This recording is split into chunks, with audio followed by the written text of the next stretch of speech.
বৃন্দাবনে। এবার বৃন্দাবনে গিয়ে দেখছে বৃন্দাবনের রাস্তার মধ্যে ওই ময়লা পরিষ্কার করে, ড্রেনের ময়লা পরিষ্কার করে রাস্তার মধ্যে রেখেছে।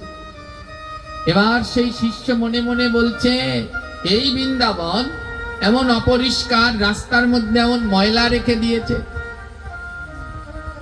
হয়ে গেছে অপরাধ। আর যখন ফিরে আসলেন আর সেই আগে যেমন ভজন করলে আনন্দ পেত, ভগবানের সারা পেত, এখন আর কিচ্ছু হচ্ছে না। শ্রী গুরুদেবের কাছে গেল।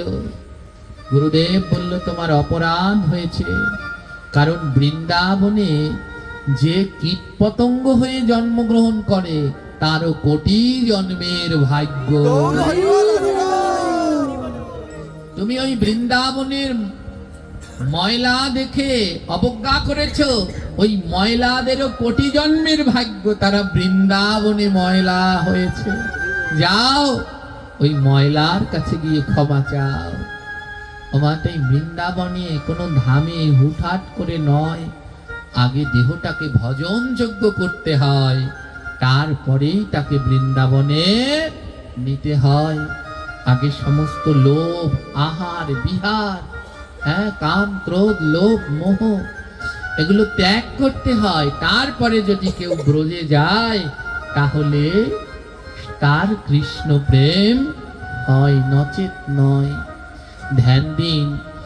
আজ সনাতন গোস্বামী বললেন, প্রভুর কত কৃপা, আমায় ব্রজে পাঠালেন, কিন্তু দায়িত্ব দিলেন সেই বিগ্রহকে আবার পুনরুদ্ধার করতে, কিন্তু আমি কোথায় পাবো?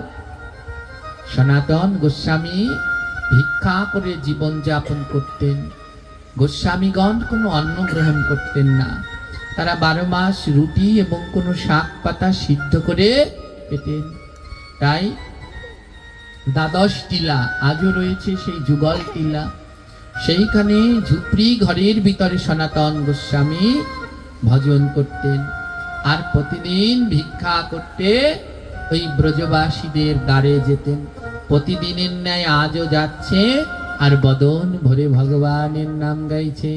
হরে কৃষ্ণ হরে কৃষ্ণ কৃষ্ণ কৃষ্ণ হরে হরে, হরে রাম রাম রাম হরে হরে, হরে কৃষ্ণ কৃষ্ণ কৃষ্ণ হরে হরে, হরে রাম রাম রাম হরে হরে, হরে কৃষ্ণ কৃষ্ণ কৃষ্ণ হরে হরে, হরে রাম রাম রাম হরে হরে, হরে কৃষ্ণ কৃষ্ণ কৃষ্ণ হরে হরে, হরে রাম রাম হরে হরে।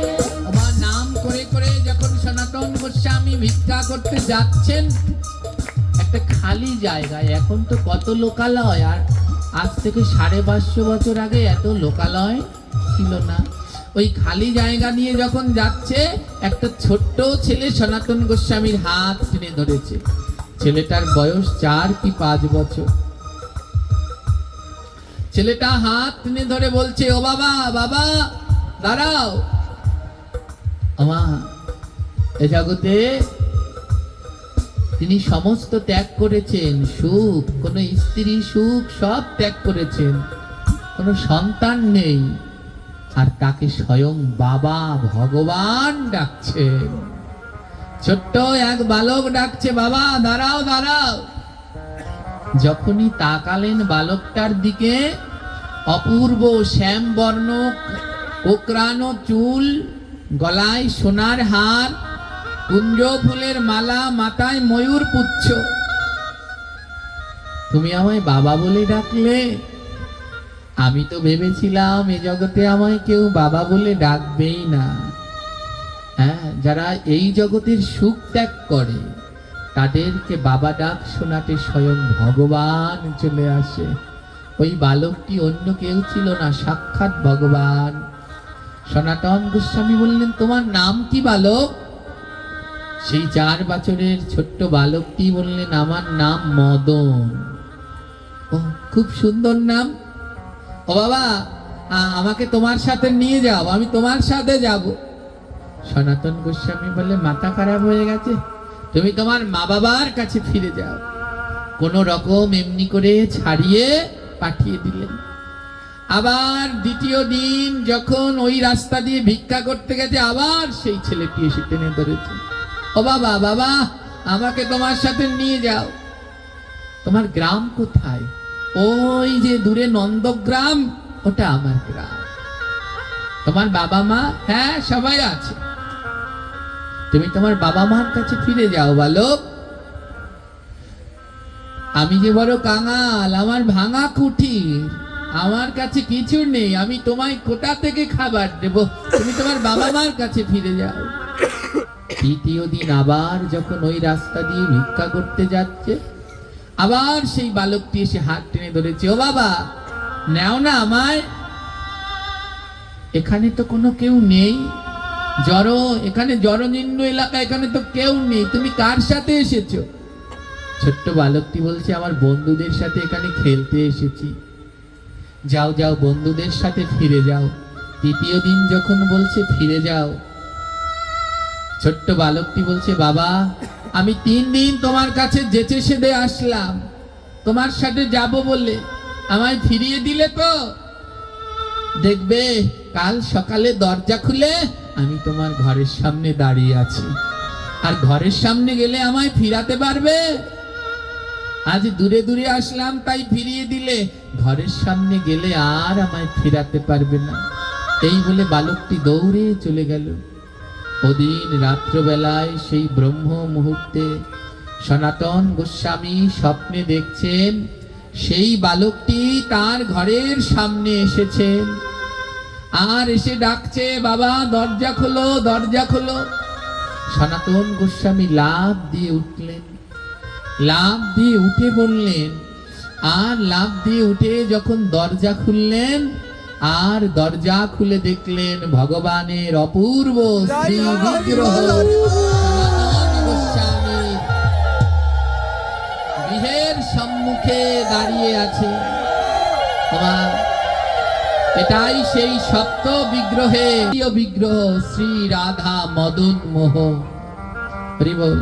ভগবান রাধা মাধব, রাধা মাধব রাধে। এর ভিতরে দেখবেন লেখা আছে সনাতনের প্রাণধন রাধা মদন মোহন। এই হলো সেই রাধা মদন মোহন। বুকে জড়িয়ে ধরলেন, প্রভু আমায় আদেশ করেছিল লুপ্ত বিগ্রহ উদ্ধার করো, হে ভগবান তুমি যে এমন নিজ গুণে এসে আমার কাছে ধরা দেবে তা তো আমি জানি না।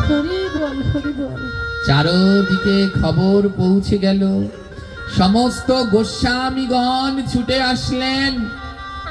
রূপ গোস্বামী, লোকনাথ গোস্বামী, ভূগর্ভ গোস্বামী, গোপাল ভট্ট গোস্বামী, রঘুনাথ গোস্বামী সবাই ছুটে আসলেন। রাধা মদন মোহন প্রকাট হয়েছেন। সবাই দলে দলে দেখতে রাধা মদন মোহনকে ছুটে আসলেন। আর স্বয়ং গোপাল ভট্ট গোস্বামী নিজে রাধা মদন মোহনকে অভিষেক করে সেই সনাতনের ভাঙা ঘরে প্রতিষ্ঠা করলেন। আর সনাতনের মনের ভিতরে বড় ব্যথা। কেন? কারণ সনাতন গোস্বামী কি সেবা করেন? রুটি আর একটু সবজি, কোনো শাক পাতা সিদ্ধ করেন, তাও তেল নেই, লবণ নেই। তাই একদিন মনের ভিতরে উদয় হলো ভক্তি রত্নাকার গ্রন্থের 2য় অধ্যায়ের 462 নং শ্লোকে উল্লেখ রয়েছে, মহারাজ কুমার মদন মোহন তিহ শুষ্ক রুটি ভঞ্জে দুঃখী সনাতন। প্রতিদিন সেই শুষ্ক রুটি খেতে দেয়, তাই সনাতন গোস্বামীর মনে বড় দুঃখ। এই মদন মোহন মহারাজ রাজার কুমার, নন্দের নন্দন, আর তাকে আমি এমন করে শুধু রুটি আর একটু শাক সিদ্ধ খেতে দিচ্ছি। হ্যাঁ, সনাতনের মন জানি মদন গোপাল, নিজ সেবা বৃদ্ধি ইচ্ছা হইল তৎকাল। সনাতন গোস্বামীর মনের অনুরাগ বুঝতে পেরে ভগবান বললেন, আমি নিজের সেবা নিজেই বৃদ্ধি করছি। হ্যাঁ, প্রতিদিন একটু শাক সিদ্ধ করে আর সেই ব্রজবাসীর দ্বারে ভিক্ষা করে রুটি এনে রাধা মদন মোহনের সেবা দেন। আর সনাতন গোস্বামী এমনি করে প্রতিদিন কাঁদে, প্রভু তুমি রাজান ছেলে, ননি মাখন খাও, এমন শুকনো রুটি খেতে পারো? কি হলো? ভগবান বলল, দাঁড়াও, তোমার ইচ্ছে। ওমা ভক্ত কৃষ্ণ ইন্দ্রিয় প্রীতিবাঞ্ছা তারে বলে নাম, আত্ম ইন্দ্রিয় প্রীতিবাঞ্ছা তারে বলে কাম। নিজের জন্য চাইলেন না, কার জন্যে? ভগবানের জন্য। নিজে 12 মাস শুকনো রুটি খায়, তার জন্য বললেন না। কিন্তু যেদিন থেকে ভগবানকে পেল সেদিন থেকে বলছে, প্রভু এমন শুকনো রুটি তুমি খেতে পারো? তাই ভগবান বললেন, এবার তোমার ইচ্ছা পূর্ণ হোক। ওই মন্দিরের পাশ থেকেই প্রবাহিত হচ্ছে যমুনা নদী। আর সেই যমুনা নদীতে এক ধন্যাঢ্য ব্যবসায়ী দিল্লি থেকে, কৃষ্ণদাস কর্পূর নামে এক ব্যবসায়ী, তার 7 ডিঙ্গা নিয়ে ব্যবসা করতে যাচ্ছে। আর যখন ব্যবসা করতে যাচ্ছেন, ওই নৌকাগুলো, ডিঙ্গাগুলো সব যমুনার চরের মধ্যে আটকে গেল। একজন ব্রজবাসীর কাছ থেকে শুনলো সনাতন গোস্বামী সাক্ষাৎ মদন মোহনকে পেয়েছে। তাই সেই বণিক কৃষ্ণদাস কর্পূর গেলেন সেই বিগ্রহ দর্শন করতে। এবার সনাতন গোস্বামীর কাছে গিয়ে বললেন, প্রভু আমার মনে বড় দুঃখ। বলে, কি দুঃখ? আমার কাছে বলে কোনো লাভ নেই, তুমি যাও আমার মদন মোহনের কাছে গিয়ে বলো। এই সেই মদন মোহন, আমার মদন মোহনের কাছে গিয়ে বলো। তখন সেই ব্যবসায়ী মদন মোহনের কাছে গিয়ে বলল, হে মদন মোহন, তুমি এমন ভাঙা ঘরে থাকো, এমন রুটি আর শাক সিদ্ধ খেয়ে থাকো, আমি কথা দিলাম আমার 7টা নৌকা আজ কত মাস ধরে ওই যমুনার চরে বেঁধে রয়েছে, কোনো নামানো যাচ্ছে না। আমার এই নৌকা যদি চলে আর ব্যবসা যদি হয়, আমি ব্যবসা করে যা ধন পাবো তাই দিয়ে তোমার মন্দির নির্মাণ করে দিয়ে যাও। এই বলে যখন সেই বণিক নৌকায় গিয়ে উঠলেন, ওই রাতে এত ঝড় এত বৃষ্টি, ওই 7 ডিঙ্গা ভেসে যমুনার জলে চলে আসলেন।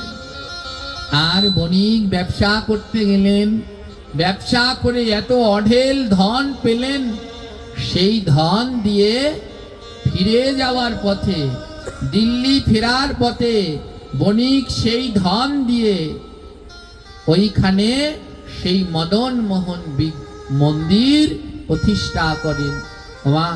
সেই মন্দিরের উচ্চতা ছিল প্রায় 7 তলা বিল্ডিং এর সমান। আমার কাছে বড় চিত্র নেই, ছোট একটু আছে, এটার মধ্যে 7 তলা একটা বিল্ডিং এর সমান সেই মন্দিরের উচ্চতা ছিল। এত উঁচু করে সেই কৃষ্ণদাস মদন মোহনের মন্দির তৈরি করে দেন। পরবর্তীকালে গোস্বামীগণ যখন তাদের লীলা প্রকট করে সবাই বৃন্দাবন থেকে অন্তর্ধান হলেন, তখন সেই 1700 থেকে 1743 সালের মধ্যে, খ্রিস্টাব্দর মধ্যে বৃন্দাবনে আক্রমণ হানে সেই কালো পাহাড়, বিভিন্ন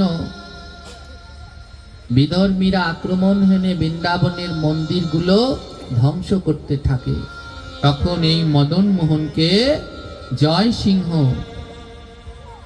বর্তমান জয়পুরে করালিতে নিয়ে যান। আজ অবধি এই মদন মোহন বিগ্রহ রাজস্থানে জয়পুরের করালিতে রয়েছে। এই 7 বিগ্রহের ভিতরে এক বিগ্রহ, যা যতক্ষণ পর্যন্ত কোনো মানব এই 7 বিগ্রহ দর্শন না করে ততক্ষণ পর্যন্ত তার কৃষ্ণ দর্শন হয় না। কোনো এক জন্মে মানব যখন ত্যাগী হয়ে তীর্থ তীর্থ ভ্রমণ করেন, সেই জন্মে ভগবানের এই সপ্ত বিগ্রহ দর্শন করে চিরতরে তিনি মুক্তি লাভ করেন।